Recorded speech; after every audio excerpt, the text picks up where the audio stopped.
Hello friends, आप जैसे देख रहे हैं थंबनेल में मैं जीन पियाजे के बारे में बात करेंगे। आज जीन पियाजे का संज्ञानात्मक विकास का सिद्धांत जो आपके लिए सबसे इम्पोर्टेंट है। कई बार पूछा गया एग्जाम में, सीटेट का एग्जाम हो, चाहे यूपी टेट का एग्जाम हो, चाहे डीएसएसबी का एंड अदर टीचर जो स्टेट एग्जाम होते हैं उनका एग्जाम हो, ये पॉइंट जो टॉपिक जो आपका है सबसे इम्पोर्टेंट टॉपिक लेके आया हूँ। ठीक है, तो वीडियो को शुरू करते हैं। टाइम को वेस्ट न करते हुए आपसे रिक्वेस्ट है, अगर नए विजिटर हैं चैनल को सब्सक्राइब कर लीजिए, बेल आइकन को क्लिक कर लीजिए, जिससे कि आपको हर एक लेटेस्ट वीडियो का अपडेट मिलता रहे आपके अपने चैनल एसआरएन क्लासेस पे। शुरू करते हैं SRN classes, theory of cognitive development of gene Piaget. ठीक है, तो इनके बारे में हम बात करेंगे, इनकी थ्योरी क्या थी। उससे पहले आपको बता देता हूं कि मेरे चैनल पे आपको कॉन्स्टिट्यूशन की हिस्ट्री, ज्योग्राफी, ईवीएस, बाल विकास एवं मनोविज्ञान के आपके अलग अलग वीडियो अवेलेबल हैं। वहां से आप सारे वीडियो देख के अपने प्रिपरेशन को और अच्छे कर सकते हैं। तो टाइम को वेस्ट करते हुए शुरू करते हैं। जीन पियाजे के बारे में क्या है संज्ञानात्मक विकास। पहले इससे पहले हम आप एक चीज आपको बताना चाहते हैं। सबसे इंपॉर्टेंट पॉइंट, इस विकास को जीन पियाजे ने प्रतिपादित किया था। किसको किया था? संज्ञानात्मक विकास को जीन पियाजे ने प्रतिपादित किया था। जीन पियाजे स्विट्जरलैंड के वैज्ञानिक थे।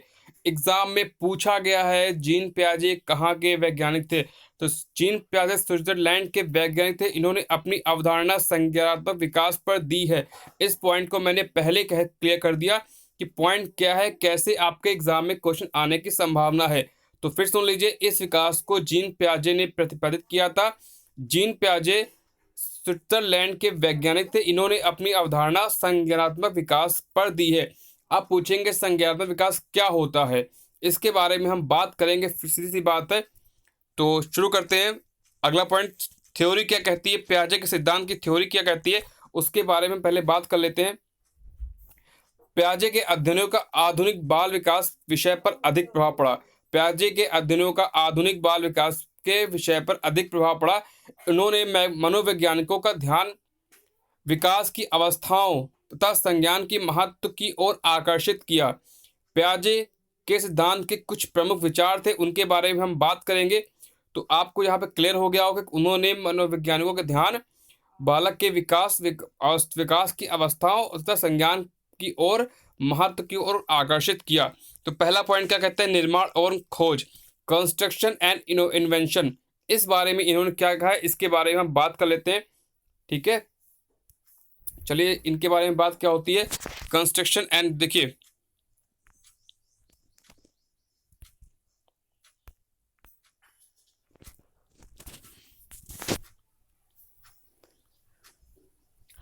बच्चे उन व्यवहारों और विचारों की समय समय पर खोज और निर्माण करते रहते हैं। पॉइंट को समझिएगा, कंस्ट्रक्शन एंड इन्वेंशन।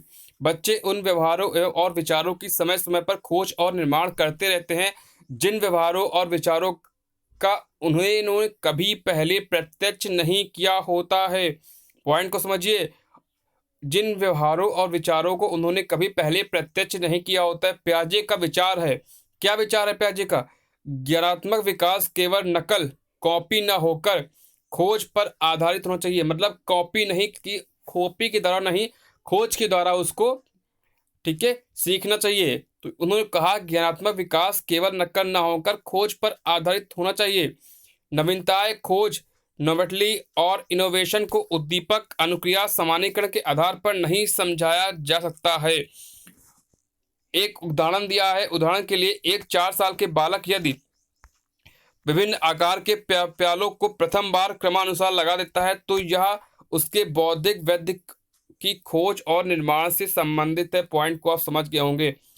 ठीक है, एक 4 वर्ष का बालक विभिन्न विभिन्न आकार के प्यालों को प्रथम बार क्रमानुसार लगा देता है तो यह उसके बौद्धिक वृद्धि की खोज और निर्माण से संबंधित है। तो पहला पॉइंट आपको समझ में आ गया होगा, इनोवेशन क्या क्या है।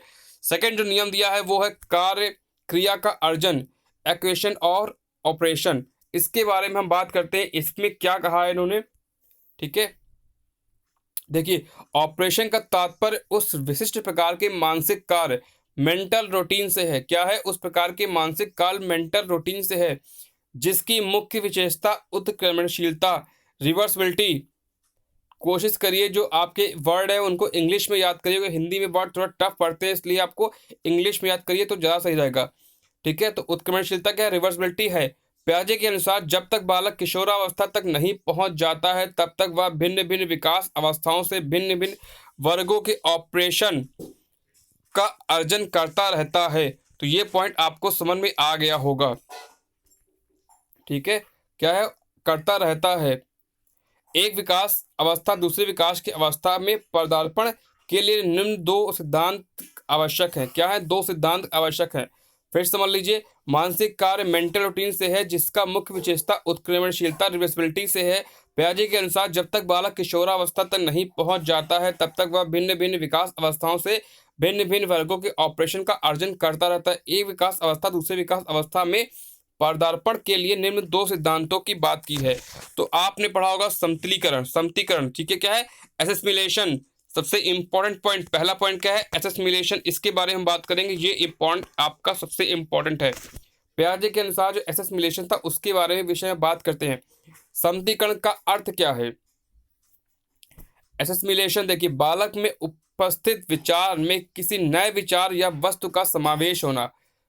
क्या है? बालक में उपस्थित विचार में किसी नए विचार या वस्तु का समावेश होना। क्या है? ये आपका एसेसिमिलेशन की बात हो रही है।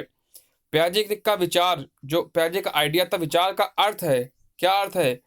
पियाजे के विचार का अर्थ है बालक के प्रत्यक्षात्मक गत्यात्मक समन्वय, परसेप्चुअल मोटर कोऑर्डिनेशन से है। प्रत्येक बालक में प्रत्येक आयु स्तर का कुछ ना कुछ क्रियाओं और ऑपरेशंस के सेट विद्यमान होते हैं।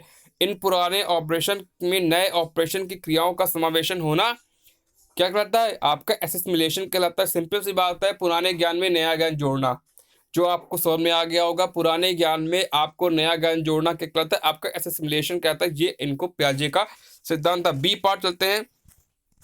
बी पार्ट क्या कहता है? बी पार्ट जो इनका है, अभी आपने एसेसिमिलेशन की बात की, अब चलते हैं सेकेंड पॉइंट की तरफ। ये इनका क्या है? ये पार्ट आपका है व्यवस्थापन तथा संतुलन स्थापित करना, एकोमोडेशन एंड इक्विलिब्रेशन। ठीक है, तो व्यवस्थापन का अर्थ नई वस्तु या विचार के साथ समायोजन करना। ध्यान समझिएगा, व्यवस्थापन का अर्थ है नई वस्तु या विचार के साथ समायोजन करना या अपने विचारों और क्रियाओं को नए विचारों और वस्तुओं में फिट करना है। ठीक है, तो बालकों में बौद्धिक वृद्धि जैसे जैसे बढ़ती है वैसे वैसे वह नई परिस्थितियों के साथ समायोजन करना सीख लेता है। ये पॉइंट आपको समझ में आना चाहिए। बालकों में बौद्धिक वृद्धि जैसे जैसे बढ़ती है वैसे वैसे वह नई परिस्थितियों में के साथ समायोजन करना सीख जाता है। मानसिक वृद्धि दर, अगला पॉइंट देखिए, इसमें जो है ये क्या कहता है? मानसिक वृद्धि में सात्विकरण, जिसके बारे में आपने पहले स्टार्टिंग बताया आपको, सात्विकरण और व्यवस्थापन में उपस्थित अथवा उत्पन्न तनाव का हल रिसोल्यूशन निहित होता है। बालक हर समय नई घटनाओं या समस्याओं के साथ अपने को व्यवस्थापित करता रहता है जिससे उसका बौद्धिक विकास परिपक्वता की ओर अग्रसर होता है। इस प्रकार के व्यवस्थापन संतुलन इक्विलिब्रेशन कहलाता है। तो ये पॉइंट भी आपको अच्छे से क्लियर हो गया होगा। बढ़ते हैं अगले पॉइंट की तरफ। तीसरा पॉइंट क्या है? ये जो चार पॉइंट बताने जा रहा हूं ये आपके सबसे इंपॉर्टेंट पॉइंट है। तो वीडियो आप पूरा स्किप मत करना, स्टार्टिंग से इन तक देखना है कि ये पॉइंट जो है वो सबसे इंपॉर्टेंट है। क्रमिक विकासात्मक स्टेज, सिक्वेंशियल डेवलपमेंट स्टेज। पियाजे के विकास की चार मुख्य अवस्थाओं का वर्णन किया है। क्या किया है? पियाजे ने विकास के चार मुख्य अवस्थाओं का वर्णन किया है। जो आपकी चार अवस्थाएं उनके बारे में हम बात करते हैं। सबसे इंपॉर्टेंट कौन सी अवस्था है? संवेदी पेशी अवस्था, सेंसरी मोटर पीरियड। ठीक है, या जन्म से 24 महीने तक की अवस्था होती है, इसलिए इसको 0 से 2 वर्ष लिखा जाता है। या जन्म से 24 महीने तक की अवस्था होती है, इस अवस्था में उसकी बुद्धि उसके कार्यों द्वारा व्यक्त होती है। क्या होती है? उसकी बुद्धि जो है उसके कार्यों द्वारा, ठीक है, व्यक्त होती है। उदाहरण के लिए एक पॉइंट समझ लीजिए यहाँ पे। उदाहरण के लिए क्या कहते हैं? ठीक है, देखिए, उदाहरण के लिए चादर पर बैठा बालक चादर पर पड़े दूर खिलौने को प्राप्त करने के लिए चादर खींचकर खिलौना प्राप्त कर लेता है। ठीक है, तो ये चीज आपको समझ में आना चाहिए। पियाजे के अनुसार यदि एक बौद्धिक कार्य है, पियाजे के अनुसार यह एक बौद्धिक कार्य है। पियाजे ने सेंसरोमोटर अवस्था को पुनः निम्न 6 अवस्थाओं में विभाजित किया गया है। बढ़ते हैं अगले पॉइंट की तरफ। पहली क्या है? प्रतिवर्त क्रियाएं, रिफ्लेक्शन एक्टिविटीज या जन्म से 1 महीने तक होती है। जो 2 वर्ष का टाइम था उसके अकॉर्डिंग पहली क्या है? रिफ्लेक्स एक्टिविटीज या जन्म से 1 महीने तक की अवस्था है। पुनरावृत्ति प्रतिक्रिया, primary circular reaction. Complete Jean पियाजे का वीडियो है तो इसलिए पूरा देखना पड़ेगा आपको। प्रमुख व्यक्ति प्रतिक्रियाएं, प्राइमरी सर्कुलर रिएक्शन या 1 से 3 महीने तक की अवस्था है। गौण वित्तीय अवस्था, सेकेंडरी सर्कुलर मोशन या 4 से 6 महीने तक की अवस्था है। गौण प्रतिक्रियाओं का समावेशन, कोऑर्डिनेशन ऑफ सेकेंडरी रिएक्शन या 7 से 10 महीने तक की अवस्था है। और जो थर्ड पॉइंट इसका है, क्योंकि मैंने बताया आपको उसको 6 भागों में बांटा है, उन्होंने 3 पॉइंट बता दिया आपको। देखिए, तृतीय व्यक्ति प्रतिक्रिया, टर्सरी सर्कुलर रिएक्शन या 11 से 18 महीने तक की अवस्था। और लास्ट अंतिम अवस्था, final stage of period. Final stage of this period क्या कहता है? यह अवस्था वह अवस्था है जब बालक 24 महीने की आयु प्राप्त कर लेता है। तो पहला पॉइंट आपको ए पार्ट क्लियर हो गया होगा जो मैंने आपको जीन पियाजे को बताया। अब बढ़ते हैं अपने बी पार्ट की तरफ। ये क्या कहता है? जो आपका सेकेंड पार्ट है, पूर्व संक्रियात्मक अवस्था, प्री ऑप्शनल पीरियड या 2 से 7 वर्ष तक की अवस्था है। इस अवस्था में वह नई सूचनाओं और अनुभवों का संग्रह करता है। वह पहली अवस्था की अपेक्षा अधिक समस्याओं का समाधान करने योग्य हो जाता है। इस अवस्था में उसको आत्मकेंद्रिता, ईगोसेंट्रिसिटी का विकास होता है। ठीक है, आत्मकेंद्रिता का विकास हो जाता है। इस अवधि के अंत तक जब बालक, समझिए, इस अवधि के अंत तक जब बालक में कुछ सामाजिक विकास उत्पन्न हो जाता है तब उसकी आत्मकेंद्रिता कुछ कम होने लगती है। पियाजे का विचार है कि 6 वर्ष से कम आयु के बालकों की संज्ञानात्मक परिपक्वता का अभाव पाया जाता है। इस अभाव के कारण वह परंपरागत समस्याओं को तभी सीख पाता है जब उसने कुछ प्रशिक्षण दिए जाते हैं। तो पी पार्ट भी आपको समझ में आ गया होगा। बढ़ते हैं अपने सी पार्ट की तरफ, जो आपका है कॉन्क्रीट ऑपरेशनल पीरियड, ठोस संक्रियात्मक अवस्था। तो आपने अभी देखा 2 पार्ट क्या देखे? पहला पार्ट था 2 से 24 मंथ, मतलब सीधी बात है 0.0 जन्म से लेके 2 वर्ष तक 24 मंथ का। सेकंड था 2 से 7 वर्ष तक। ठीक है, ठीक है, प्री ऑप्शनल। अब कौन सा? ठोस संक्रियात्मक अवस्था, जो कॉन्क्रीट ऑपरेशनल पीरियड है, ये है 7 वर्ष से 11 वर्ष की अवस्था।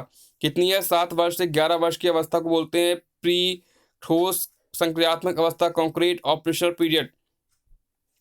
इस अवस्था में वह यह विश्वास करने लगता है कि लंबाई, भार तथा अंक आदि स्थिर रहते हैं। वह अनेक कार्यों का मानसिक प्रतिभा प्रस्तुत कर सकता है। वह किसी पूर्व और उसके अंश के संबंध में तर्क कर सकता है। तो ये पॉइंट होती है 7 से 11 वर्ष की अवस्था जो होती है आपकी ठोस संक्रियात्मक अवस्था, कॉन्क्रीट ऑपरेशनल पीरियड। जीन पियाजे का तीसरा पॉइंट था।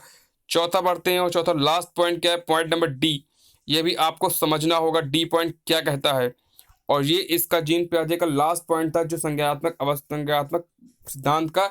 उसके बारे में बात करते हैं। औपचारिक संक्रियात्मक अवस्था, फॉर्मल ऑपरेशनल पीरियड। ये फॉर्मल ऑपरेशन पीरियड क्या है, इस बारे में बात करते हैं। ये अवस्था जो है 11 वर्ष से प्रौढ़ावस्था तक होती है। ठीक है, तो 4 स्टेज क्लियर हो गई। पहला स्टेज था 0 से जन्म से 2 वर्ष तक। दूसरा स्टेज है 2 से 7 वर्ष तक। तीसरा स्टेज है 7 वर्ष से 11 वर्ष तक। और चौथा स्टेज है 11 वर्ष तक अंत तक। ठीक है, तो यह अवस्था 11 वर्ष से प्रौढ़ावस्था तक होती है। इस अवस्था में वह परिकल्पनात्मक ढंग से समस्याओं पर विचार कर सकता है। वह अनेक ऑपरेशन को संगठित कर उच्च स्तर के ऑपरेशन का निर्माण कर सकता है। मतलब उसका ज्ञान स्तर क्या होता है, वो काफ़ी बढ़ जाता है। और विभिन्न प्रकार की समस्याओं के समाधान के लिए अमूर्त नियमों का निर्माण कर सकता है। अब वो अमूर्त नियमों का निर्माण भी कर सकता है अगर वो समस्यात्मक, ठीक है, परिस्थिति में। तो ये होती हैं जीन पियाजे के चारों आपकी अवस्था मैंने क्लियर कर दी। तो ये आपका जीन पियाजे का संज्ञानात्मक विकास था। अगर वीडियो अच्छा लगे तो वीडियो को लाइक करिए। आपका अपना चैनल सारंग। Thank you.